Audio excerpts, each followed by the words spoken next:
Salam hörmətli tamaşaçılar, hər vaxtınız xeyir olsun. İşgüzar Azərbaycan Space-in efirindədir. Studiyada sizin aparıcı Elvin Basqallıdır. Bugün müsahibimizlə bir veriliş hazırlayırıq. Yeni Azərbaycan Partiyasının Veteranlar Şurasının üzvü, Modern İnkişaf və Ailə İctimai Birliyinin sədri Zərifə Quliyeva Azərbaycanın artan nüfuzundan, dövlət başçısı İlham Əliyevin son aylar həyata keçirdiyi xarici səfərlər və ölkəmizin diplomatik uğurlarından danışacaq. Zərifə xanım, sizi yenidən studiyamızda görməkdən çox məmnunuq, xoş gəlmisiniz. Çox sağ olun, təşəkkür edirəm. Mən də sizi salamlayıram və işinizdə uğurlar arzu edirəm. Bir dövlət başçısının, bir ölkənin nüfuzu həm də xarici səfərlər zamanı həmin prezidentin, dövlət başçısının qarşılama mərasimində də belə deyək, özünü büruzə verir. Dövlət başçısı İlham Əliyevin bir müddət əvvəl Amerika Birləşmiş Ştatlarına səfəri, bu günlərdə Çinə səfəri və dövlət başçısının belə deyək, şəxsi nüfuzu, beynəlxalq aləmdə şəxsi nüfuzu, Azərbaycanın artan nüfuzu barəsində sizdən eşitmək istəyirik. Bəli, çox sağ olun. Təşəkkür edirəm sualınız üçün. Deməli, bugün dünya üzrə, dünya ölkələrində gedən bu proseslərdə bir daha özünü göstərir, büruzə verir. Bizim ölkə rəhbərimiz, liderimiz, Ali Baş Komandanımız İlham Əliyev cənablarının nüfuzunu, onun dünya ölkələri arasında artan, günbəgün artan hörmətini və onun nüfuzunun da artdığını göstərir.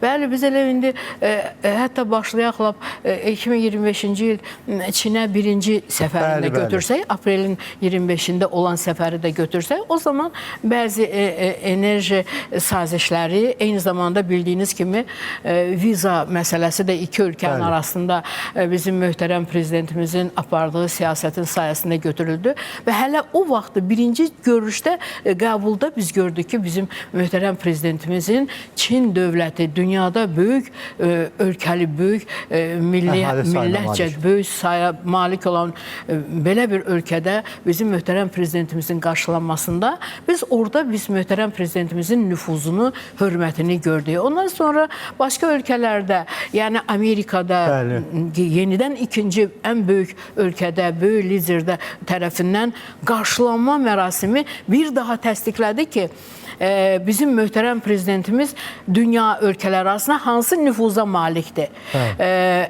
İndi də bu axırıncı bizim bu görüş, yəni bildiyiniz kimi bu görüşdə 21 ölkənin liderləri və ondan çox beynəlxalq təşkilatın sahibləri bu görüşdə iştirak edir və belə bir deklarasiya imza atmaqları bir daha onu göstərir ki, Azərbaycan dünya ölkələri arasında siyasətcə, iqtisadiyyatca apardığı siyasət də birinci yerlərdən birini tutur. Və bugün bu sazişlərin bizim ölkələrimizin arasında nə qədər böyük nailiyyətlərə malik olmağı yenidən ən böyük rolu bizim ölkəmizin lideri, möhtərəm prezidentimizin sayəsində olur. Həm əhalicə, həm ərazisinin sahəsinə görə Azərbaycan dünyada böyük dövlətlər sırasında deyil. Lakin məhz prezidentə, cənab İlham Əliyevə göstərilən bu diqqət, xüsusi hörmət həm də yəni bir dövlət başçısına göstərilən hörmət həm də ölkəyə göstərilən hörmət olmuş sayıla bilər. Bəli, həm ölkəyə göstərir Elvin müəllim, həm də ki bizim millətimizi artıq dünya ölkələrində biz tanınırıq. Bəli, biz millət olaraq ulu öndərimizin siyasəti, apardığı siyasətdə biz artıq o vaxtı başladıq tanınmağa. Amma bugün bizim xalqımızın, millətimizin, möhtərəm prezidentimizin apardığı siyasətin, uğurlu siyasətin nəticəsidir ki, bizim xalqımıza, millətimizə dünya ölkələrində çox böyük hörmət olunur. Və sülh sazişinin paraflanması Azərbaycan tarixinin ən böyük hadisələrindən biri. təqribən 30-35 il davam edən o qanlı çatışmanın, münaqişənin sona çatması və burada da cənab prezident İlham Əliyevin rolundan danışaq. Bildiyiniz kimi mən biraz arxaya gedim, tarixə. Bizim ulu öndərimiz yadınızdadır. Hər çıxışında deyirdi ki, biz torpaqlarımızı alacağıq. Biz öz torpağımızı kimsəyə verməyəcəyik. Bir qarış torpaq verib, bir qarış belə, bax siz düz deyirsiniz.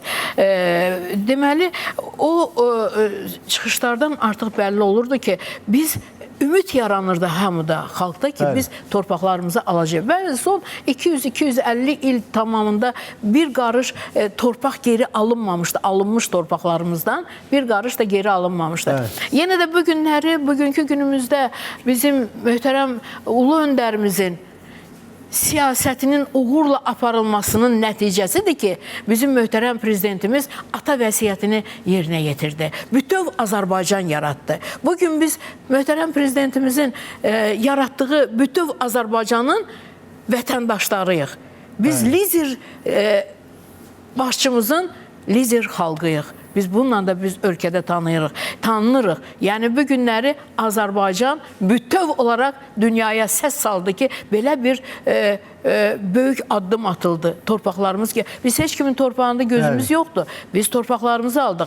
Amma bizim möhtərəm prezidentimiz bu qəhrəmanlığı böyük səmiyyətlə elədi. Bilirsiniz, bizim xanımlarımızın, qadınlarımızın örpəyi qaytarıldı, şərəfi qaytarıldı özünə. Amma bizim xanımlarımız tapdaq altında qalmışdı. Torpaqlarımız tapdaq altında, mənfur qonşuların tapdağı altında. Bugünkü sülh sazişinin də bağlanmasını yenə də bizim möhtərəm prezidentimizin apardığı siyasətdir, uğurlu siyasətdir. Və bunun da yenə də bizim ölkəmizə də, xalqımıza da böyük imkanlar yaradır. Bu günləri, hətta bugün Çində olan bu 21 ölkənin liderinin sazişə, deklarasiya qol çəkməyə yenidən bizim ölkəmizin, çünki birinci gedişdə möhtərəm prezidentimiz orada artıq bu deklarasiyanın özülünü o danışıqlarda qoyulmuşdu. Və bugün bu nailiyyətin mən deyərdim ki, çox böyük hissəsi bizim